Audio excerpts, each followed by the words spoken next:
As usual, we are live.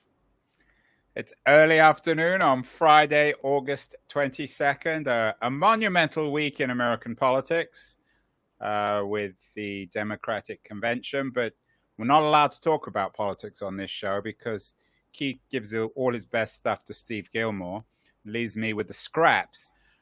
So Keith, the scraps this week, Apple, you are at your most controversial in defense of big tech, in defense of Apple? Surely not, Keith.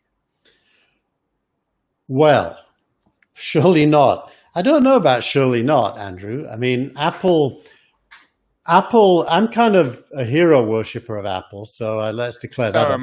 So am I. I mean, Apple was dead on its knees, and Bill Gates loaned Steve Jobs $100 million back in the day. It really was going to go bust. And from Jobs going back after he left Next, or Next was acquired, it has now become the world's biggest company, $2 trillion this week, more today. I accept the miraculous nature of their near-death experience. That's all remarkable, and I think there's no equivalent. No one's doubting that. But now they're throwing their weight around. They're throwing people off their app store. Isn't that completely unacceptable? What happens if that was the week was on the App Store and for some reason or other they threw you off because you were in competition with them? So here's what it is, Andrew. It's like, let's say you invite me to stay in your house, in your spare bedroom, and you say, but you're not allowed to sleep with my wife and you can't steal anything from me. So I say, great, those are good rules. I'll do that. And then I come to your house and I do sleep with your wife and I steal your wallet. Epic has basically done that to Apple. It's gone into the App Store, agreeing to the rules, and it then secretly put its own billing system inside its app. And the minute Apple found it out, it closed them down. By the way, it did the same to Google, not just Apple. The second they were closed down, and that's, by the way, the logo on this, that funny Apple-looking thing with glasses. The minute they were closed down, they had a video and a lawsuit ready to go. So they basically baited Apple into a lawsuit by breaking Apple's rules. And they're clearly the bad guy here, masquerading as the good guy. I accept some of that argument, but in terms of the, I don't know what the metaphor or the analogy you use, there's no choice about staying in your house. Yours is the last house left on Earth. I have to stay in your house, otherwise I'm going to starve and freeze to death. So I agree it's not acceptable to sleep with your wife or steal your wallet. But the idea of throwing me on the street is also unacceptable. I honestly don't think Apple wants to throw Epic out. Obviously, Apple makes money from Epic being there, so there's an advantage to Apple. I put a Steve Jobs video in this week's newsletter that Ben Thompson from Stratechery made me aware of, which was Jobs launching the App Store. And you almost have to have been alive writing software then to appreciate what Apple has done. At that time, if you wrote software and you wanted to distribute it to 200 countries for free, there was really no way to do it. Apple launched this App Store and made it free. And as long as your software is free, allowed you for free to distribute the software to everyone in the world that had an App Store and an iPhone or an iPad. And that was a revelation. I mean, billions of dollars have been paid to developers since then. Now, if you charge, then Apple would take on all the credit card risk. They would give you access to the credit cards of all their subscribers and pay you 70% of every dollar taken back to you. And at the time, developers cheered in the aisles of the announcement, and probably still should be cheering, because the only way Epic gets Fortnite in front of Apple's 1 billion users is through the App Store. And it's not unreasonable, just like Walmart charges a bicycle company 30% of the sale price for putting the bike in Walmart, Apple charges 30% for putting your app in the App Store. It doesn't seem unreasonable to me. I accept all that, but what about the additional responsibility of essentially being the only platform in town, whether it's Apple's App Store, whether it's Facebook's platform for news, whether it's Google's search engine? These companies have life and death power over media companies, over commerce companies, over app companies. And I think that goes with more obligation, more of a moral obligation than simply commercial risk or commercial analysis. Don't you agree? I don't really agree, because I don't agree with the premise. I mean, there are two mobile platforms in the world. Oh, come on. I mean, if you're not on Apple, you're dead. Who could survive? What kind of app company can survive if it's not in the App Store, in the Apple App Store? Actually, globally, Android is bigger. So the Google... Okay, well, maybe it's bigger, but you still can't. I mean, there's no way that anyone can survive by just being in one or the other.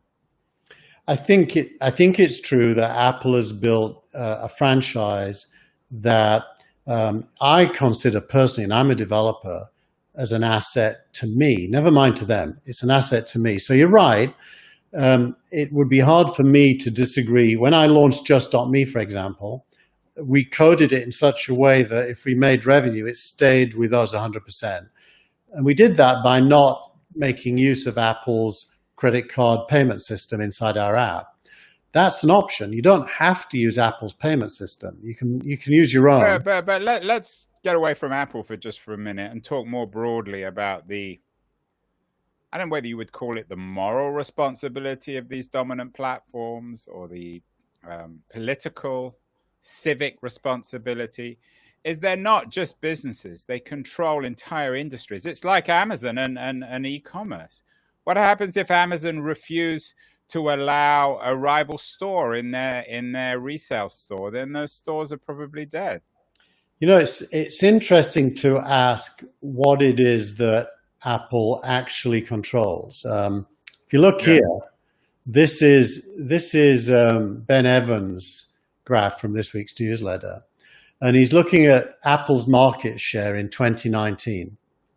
And he looks at, on the left-hand side, units sold of smartphones, which is under 25%. Yeah. Then he looks at the global installed base, which is around 25%. Then the US installed base, which is about 60-ish%. Then the US App Store sales, which is about 75%. Yeah. Then US teenager installed base, which is about 80%. And then he looks at the iOS App Store, which of course it owns 100%. So it says, he's making the point that depending on what you think the market is, Apple's share changes. Sorry, I didn't mean to do that. That was Google trying to impose itself. It was. It just shows what whiz-bang tech I've got here. I can put a colorful screen up.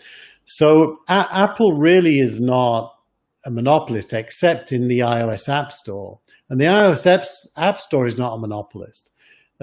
So now it does, because they got a clever business model, it does own the lion's share of all the revenue that come from mobile apps. But that's its success. I mean, why would you want to deny it the products of its effort? Well, I'm going to let you be a real fanboy now, Keith. As everybody knows, this was the week, I think, that Apple's market valuation went up to $2 trillion. Are they still cheap? Are you still buying Apple stock? Should people be buying Apple stock? You know, I'm not. I definitely don't want to give anyone investment advice, but I think they'll sue you, right? There was a lot of analysts speaking this week. One of them was Gene Munster, who isn't in the newsletter. It was on CNBC, but he thinks that Apple can double from where it is now, and it went from 1 trillion to 2 trillion in less than a year, whereas it took its entire lifetime to get to 1 trillion. And it probably will go from 2 to 4 as fast as it went from 1 to 2, as long as it keeps executing. And by the way, he makes the point that this all happened 10 years, it's almost 10 years since Steve Jobs died, that this all happened on Tim Cook's watch when everyone said Apple will stop innovating. The thing is, Jobs did such a good job of innovating that Apple was years ahead and is still years ahead based on the roadmap they already had when he died. Well, you know, the old cliche, Keith, is when the Uber driver starts talking to you about whether or not Apple's stock is worth $2 or $4 trillion, that's the time to sell. And speaking of Uber and Lyft, that was the week perhaps where the Uber Lyft bubble finally popped. They're off the streets, or they might be off the streets of San Francisco, where they were born, where the apps began. What's your analysis of the seeming crisis this week in the sharing economy, the sharing driving economy? Well, this is things coming to a head that have been in the works for quite a long time. Actually, late last night, Lyft won a legal case stopping the state of California from imposing the need to turn the drivers into employees. So the newsletter is about 24 hours out of date because it says that all Lyft and Ubers were going to stop today. In fact, they haven't, but they still might next week. And obviously, the big discussion is the one that Malik triggered last week, which is there only two, kind of states, employment or contractor? Is there something in the middle that represents the gig economy state? And the answer right now is no, which means that the legal authorities are trying to force a binary outcome, that these people are employees. I hope they fail, but I fear they might succeed. Somewhere, our old friend Travis Kalanick is opening his 5th bottle of expensive champagne. He made off like a bandit, and all those early investors in Uber. One day I'd like to write a book about the hundreds of millions of dollars made by those early investors in Uber, what they've done with their money. It's not all bad news, though, in the sharing economy. Airbnb this week announced an IPO, which surprised a lot of people. What's going on there? Yeah, and it's an unusual IPO. It's called a direct listing. What that means is they are not going to seek to raise money ahead of the IPO. It's interesting. There's really 3 paths to an IPO these days. The one is just a regular IPO, in which case you take your company on a roadshow and you pitch to investors, and Morgan Stanley or whoever else you work with builds a book. And on the day of the IPO, they look at the book and say, well, we got 2 times as much money as we're selling. Therefore, the price is going to be this. Path 2 is a SPAC, a special purpose acquisition company. In that case, you also don't raise money. The money that's hot this week. Somebody else is coming out in favor of it. Bill Gurley. Bill Gurley. So he's a big player. He's a big heavy hitter. So suddenly they're becoming quite kosher, the SPACs. Well, he makes the point that SPACs are now competitive. So if you're a good company and you announce that you want to partner with a SPAC to go public, you can interview 5 of them, and they have to be competitive against each other to get your business. And what is a SPAC? It's a public vehicle sitting with cash in the bank, usually $500 million or more, waiting for a company to merge with, that by merging, the company goes public and gets the cash that's sitting on the balance sheet. And then the third path is a direct listing. That's what Airbnb is doing. That means they've already got enough cash. They don't need to raise cash. They want to make their stock tradable and therefore liquid for both investors and shareholders. So they're doing that. And the rumor is that they're looking for a $64 billion valuation. And what are they going to do with all the money they raise? No, they're not going to raise money. That's the whole point of a direct listing. They won't raise any money because they've already raised enough money from private investors. I see. And that, by the way, was typical of the times, that Fidelity and people like Fidelity, BlackRock, will pump money into the company whilst it's private, and then it goes public. It's different than a SPAC, but the end result is you got all this money from private investors. So the end result's kind of similar, but it's a different path. And Airbnb is doing another unusual thing, which is it's asking for a lockup on the shares. So it's doing a direct listing and then saying, but you can't sell the shares. You've got to keep them for at least a certain number of months. That's never been done before. Well, we've never had the COVID economy before, and I assume that Airbnb is completely vulnerable to the future of COVID or whether there's a vaccine, and a lot of that stuff's completely out of their hands, right? Correct. It is. Yeah, I just had a COVID test myself earlier today. And I assume it was negative because otherwise you wouldn't be on the show. Well, they don't tell you. It takes a few days. But if you, the last 2 weeks on the show, you'll recall I was coughing and not feeling my best. So I thought I'd better get a test in case that was COVID. Well, the really good news about this week is there's no mention of Paul Graham. He's not in any of the references or any of the articles. And as I requested last week, you do have a link to something by Scott Galloway about the learning economy. And in a peculiar way, it touches on what we were talking about in the first part of the show, these monopolistic platforms. Because in a way, universities are the equivalent of Google or Apple. They control our innovation economy. And that also explains why places like Austin, Palo Alto, Berkeley, Cambridge, Massachusetts, why these places are so full of innovation and startups, Boulder, Colorado as well. What do you make of Scott Galloway's argument that traditional further education is about to be crushed by digital? Just before I do that, just a shout out to Michael Healy, who's watching the show, and he just said, great show on Telegram. This is our first use of a Telegram chat channel, by the way, for the show. So anyone watching, if you go to that URL, you can interact with us in real time, as we've just proven with Michael. Yeah, education. Did you watch Kamala Harris's VP acceptance speech the other day? What did she say? So she made the point that one of her claims to fame is that she took on one of the most well-known private schools and, quote, closed them down.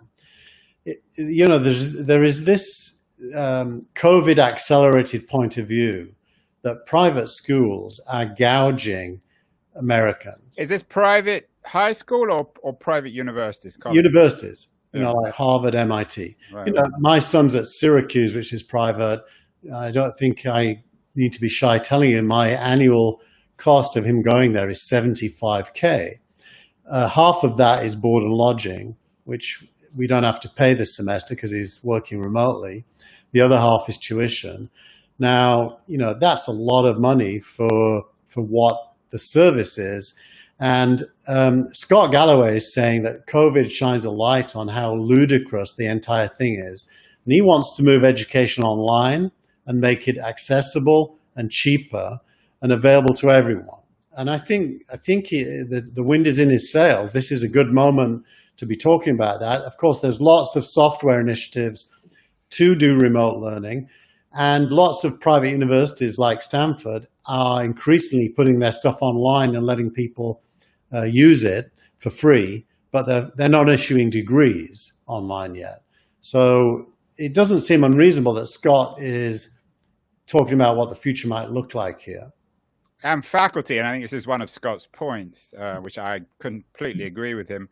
Faculty have been feudalized with their tenure system. It's one of the most ludicrous parts of the old economy that you're guaranteed a job for life and you basically don't have to do anything for years. Yeah, you know, in my old days, I was in favor of tenure because you wanted it. No, because my mum was a union rep, and it seemed like something to protect professors against being fired for differences of opinion or for intellectual or ideological reasons. And it gave them the courage, if you like, to say what they really think and do the research they really want to do. And I still think there's something in that, that intellectual freedom requires certainty of employment. Otherwise, it could go in all kinds of places. What do you think, if indeed this traditional monopoly is broken up? It's not going to happen immediately, but it could happen over the next 25 years. What's going to be the impact on these regional innovation centers? I would assume that on the one hand, it could undermine places like Cambridge, Massachusetts, and Austin, Texas. On the other hand, it could enable other places which don't have world-class universities to prosper. Yeah, well, the key is education is still going to be measured by its quality. So just like you have guests on your Keen On podcast that mean that it's a very high quality product because of the guests you have, that's true of very, very, very high. You should all watch Keen On the show. But that's also true of education. You know, really good professors who do good research are going to be wanted by students more than ones who are underperforming. So it feels to me, as this all unravels, the individual professional is going to become more and more valuable, like musicians are, like politicians are. That's the old long tail argument. I actually think the reverse is going to happen.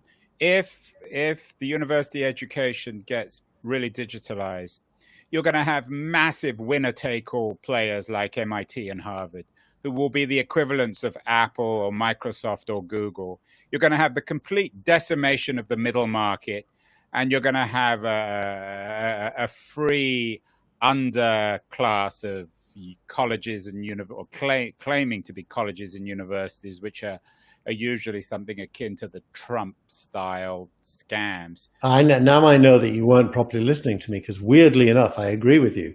I was just making the point that it'll be done through capturing the talent. And I think you're right that the talent, you know, MIT will go and pay a professor instead of today's salary, 10x that salary, just like soccer teams play the best footballers, right? You know, more than they pay the others. So what will be interesting is what would happen if, let's say, MIT digitalized, and rather than allowing in 20,000 students a year, allowed in 20 million to have the same kind of education. What would be the impact on Cambridge, Mass? I don't know whether that would be good or bad for Cambridge, Mass, or Berkeley, or Palo Alto, or any of these other college towns. As these universities became more and more virtual, we already have that model in San Francisco with Minerva that's sort of pioneering this kind of high-end virtual education. Well, you know, if the revenue flowed into MIT would pay tax in Massachusetts. And if it got that many students, the tax would be huge, even if the individual students were paying less each. So I don't think it would be bad for the domiciles that these universities exist in. I don't think it would be that bad. What's your take on the relationship between Stanford and Silicon Valley? How central is Stanford? If Stanford, for one reason or other, disappeared from Palo Alto, what would be the impact on Silicon Valley? I don't think it would have a major impact on Silicon Valley, because I don't think Stanford, I think it's exaggerated the extent to which Stanford is a catalyst for innovation. The Google example stands out as a good one, but a lot of innovation in the Valley is coming from all over the world. And the real infrastructure here that makes that happen is money, law firms, and employees. So Stanford's part of that, but it's not a major part of it. I think Stanford's more important for Palo Alto, where it pays a lot of money to the council for providing education for the children of all the people that go to Stanford, for example. But it's not that important in a Silicon Valley context. Actually, MIT is as important, and so is Berkeley, and so is Harvard here in the Valley. Well, finally, Keith, on to tweet of the week that touches on what Jeff Morris has described as the unbundling of Silicon Valley. Apparently, Palantir, who was certainly on one of my favorite companies, not one of most people's favorite companies, one of Peter Thiel's surveillance-style companies, They're moving out of Silicon Valley. I think they're going to Colorado. Firstly, should we be mourning the loss of Palantir in Silicon Valley? And secondly, does it represent the unbundling of Silicon Valley in your view? Silicon Valley's certainly taken a hit. I saw another stat this week that looked at the number of people leaving San Francisco compared to other major cities in the US since COVID. And it was a significant number outflow as opposed to inflow.